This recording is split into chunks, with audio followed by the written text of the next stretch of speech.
What's up, everybody? It's Bear with BearIndependent.com. You know what's super cool? I just ran into a guy in the parking lot of my office.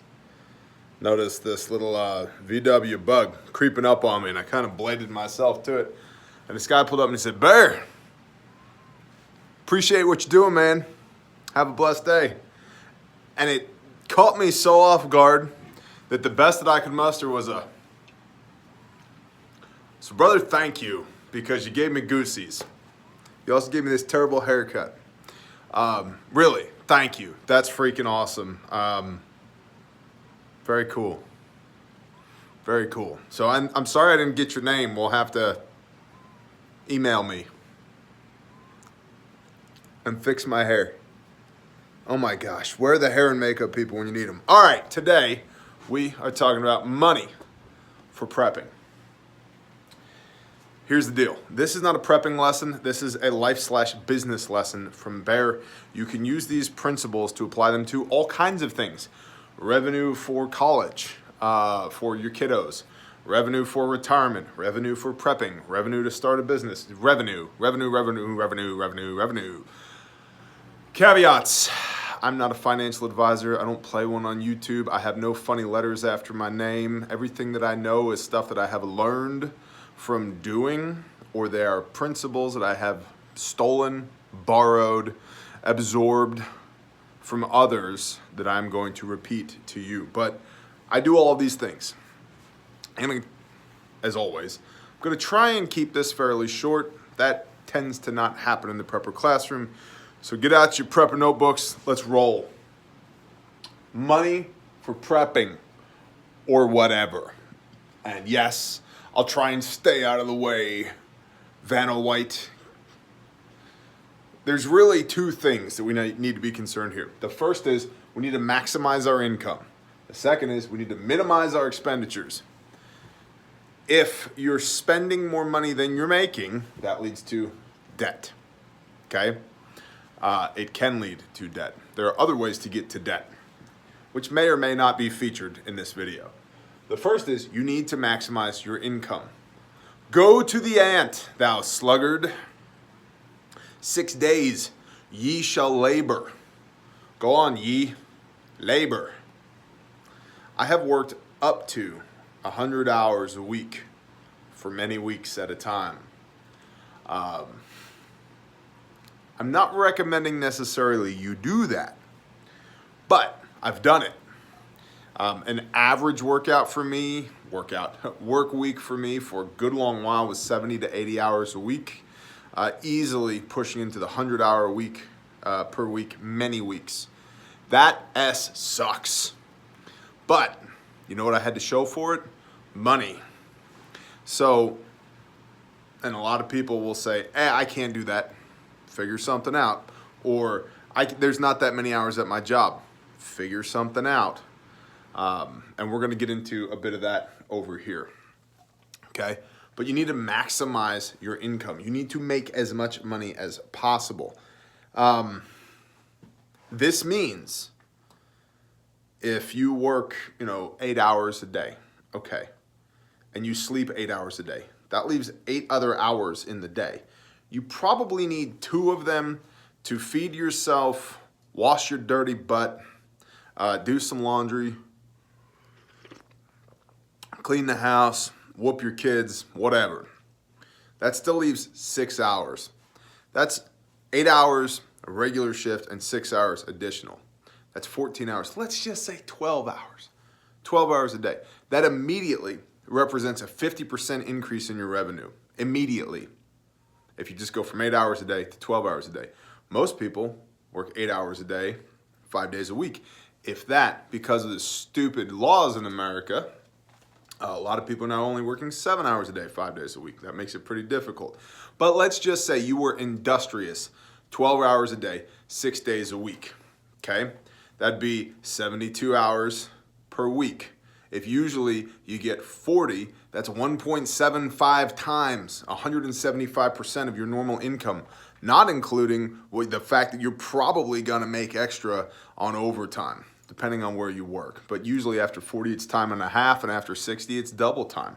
Now, that's if you're working at the same place that many hours. If you're working somewhere else, not going to happen. If you're working for yourself, definitely not going to happen. Some people are very good at being employees. Some people are very good at being employers. I trend towards employer. I'm not the best employee, although I've certainly been one. Not that I don't try and make other people's lives difficult. I'm very bad at being under the authority of ineptitude. So, and I don't always know better, but most of the time I know better than the person instructing me. That being said, I have been blessed to have an instructor, somebody teaching me in all facets of all the things that I know, who was damn good. And I have purposefully sought out people who are damn good at their job so I can stand next to them all day so I can be damn good at my job. There's a little life lesson for you. So maximize your income. The next is minimize expenditures. If you drink 10 Dr. Peppers a day, now you don't anymore. Don't tell me you're broke when you spend $12 a day on gourmet coffee.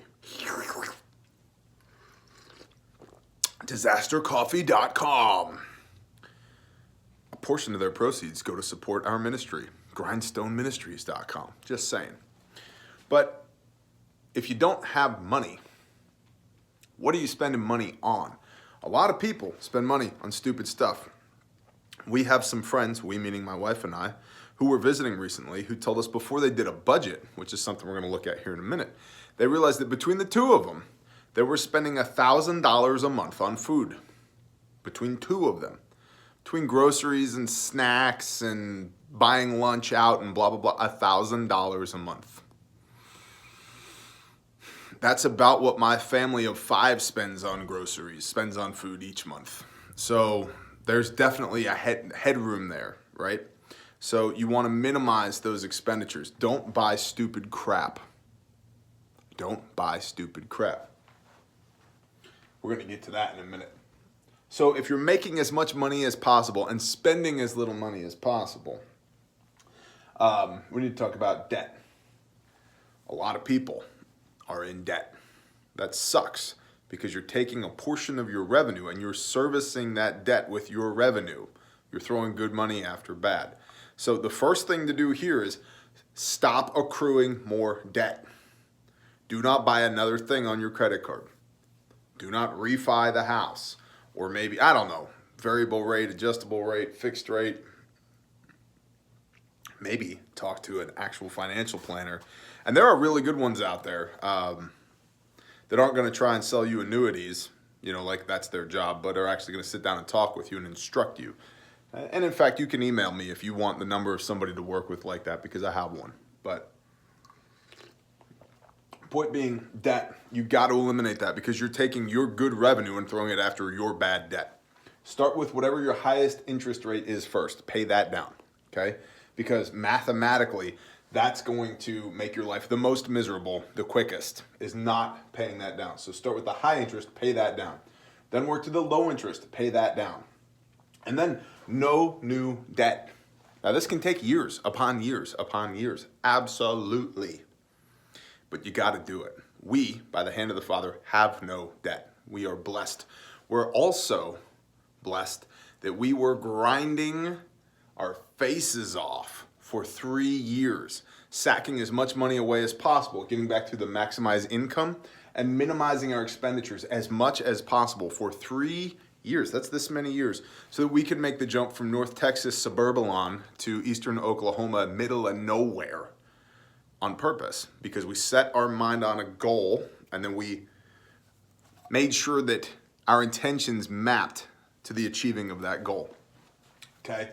So no new debt. None. No new debt.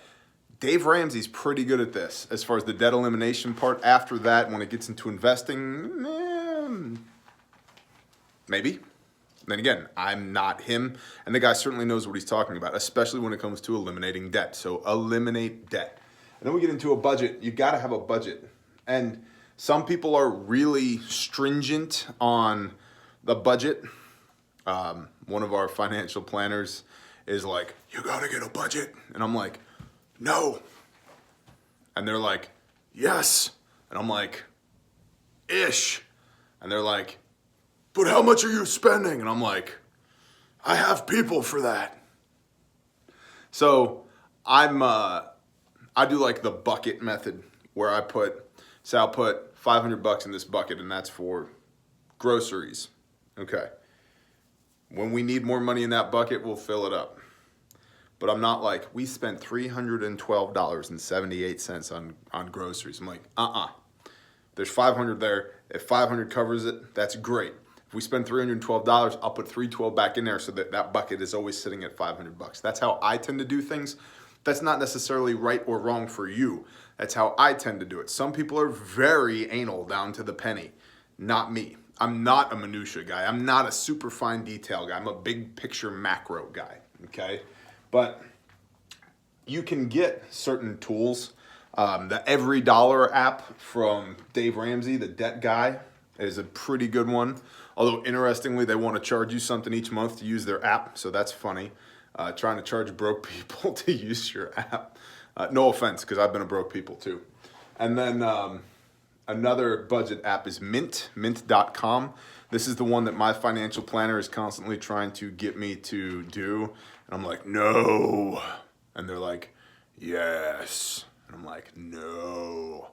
However, my wife has played around with it a little bit. So you need to have a budget. Once you are maximizing your income and you're minimizing your expenditures and you're doing your best to service this debt load and eliminate your high interest, then low interest, and create new debt as quickly as possible, you got your budget squared away. Then you could look at something like the 50-30-20 rule, okay? And so I did not, oh man, eraser is down, eraser is hard down. So 50%, that's your expenses, and then 30% is your fun, for lack of a better word, and then, or just life, and then 20% is savings. And somewhere in here, you should have tithe as well. And so whether that's your gross or your net is up to you. I tithe out of my household gross. That means if my household brings in $2,000 this month, I'm going to tithe $200. Not my household brought in $2,000 and we had $200 left over, so we're going to tithe 10% of that. That would be our net. So 10% of net would be $20. You see the difference? But again, however you want to roll. So I tithe 10% of my gross monthly income, okay? And so after you do that, then you have this 50-30-20 left over. 50% is your household expenses. That's, and again, not a financial expert, but this is what has worked for me, okay? 50% is your household expenses. That means let's go back to $2,000 a month. If we earn $2,000 a month, after we've tithed, that's what we have left over. That means that 50% of that is $1,000. That means my water bill, electric bill, mortgage, insurance, fuel, whatever, groceries, pizza money, well, not even pizza money, but we'll come to that in a minute, right?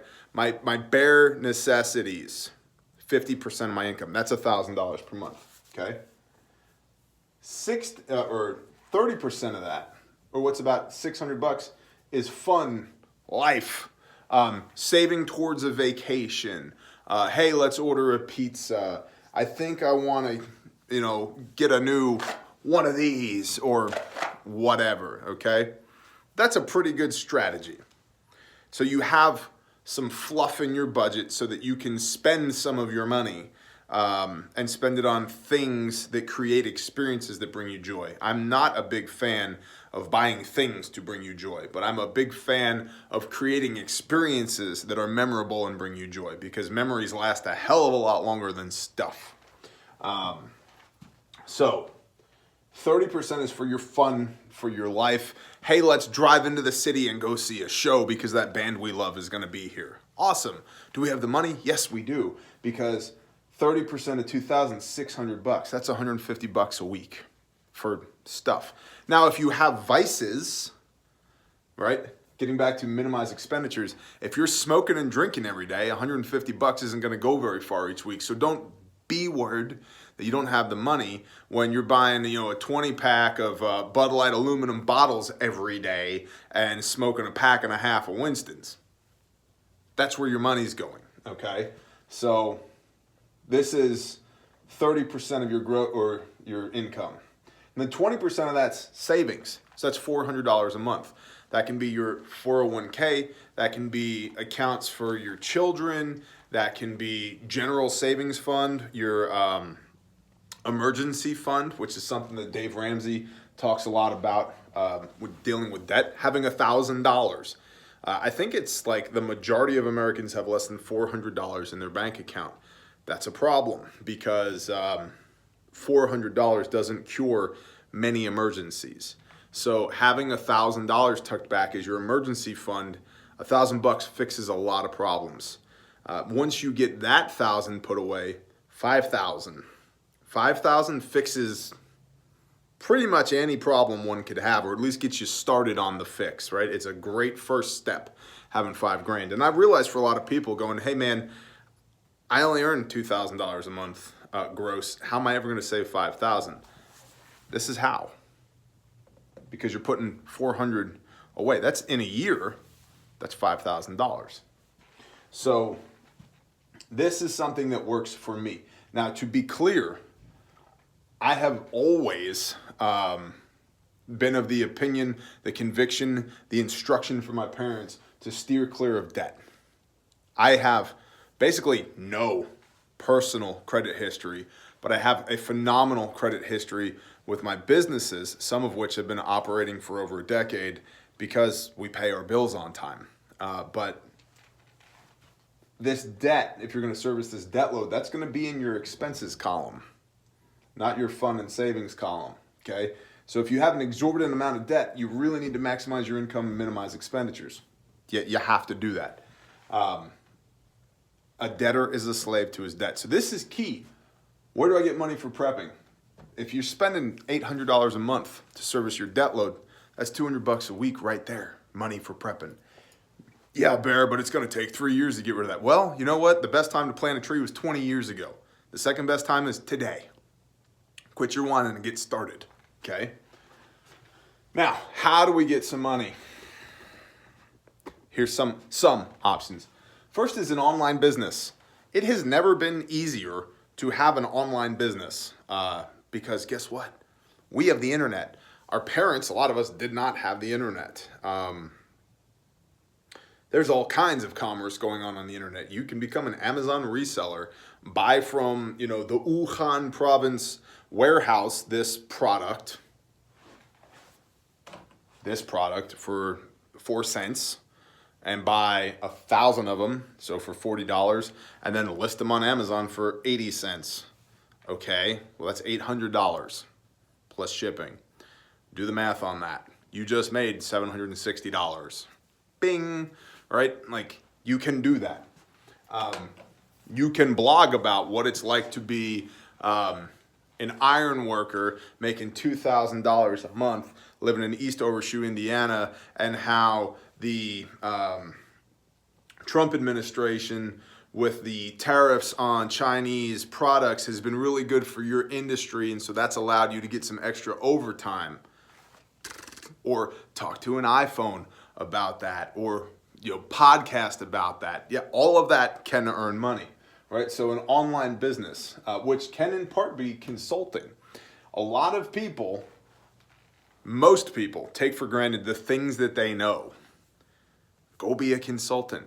Well, if all I know is residential construction, okay.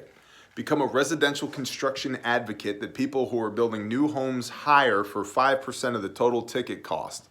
So let's say they're building a new house and it's a $200,000 house, right? So for $10,000, right? That's your fee. You come in and serve as the go-between between the homeowner and the builder, so that you, when the builder says, yeah, we're going to use this XCFM fart fan in the bathroom, you can say, that's not going to cut it. You really need to use this one. And by the way, that duct shouldn't go just into the attic. It needs to go through a roof penetration, which needs to be properly installed. So we need to get the roofers on that. So that $10,000 up front that people are already expending, right, ends up in your pocket. And okay, yeah, you're committed to these people for 90 days during the build. Copy that. Get 10 of them. 10 of those contracts. Guess what, bro? You just made $100,000. Now work it. Like people, and that's just one example. People take for granted what they know. Well, somebody somewhere needs your knowledge. It costs $35 to incorporate a business in most states. Find $35 and get busy. Sell your toys. There are a lot of people that I've met that have a bunch of junk. Things that they cannot afford to have, or things that they don't need. I mean, what does Dave Ramsey say? Broke people don't have toys. He's right. Broke people don't have toys.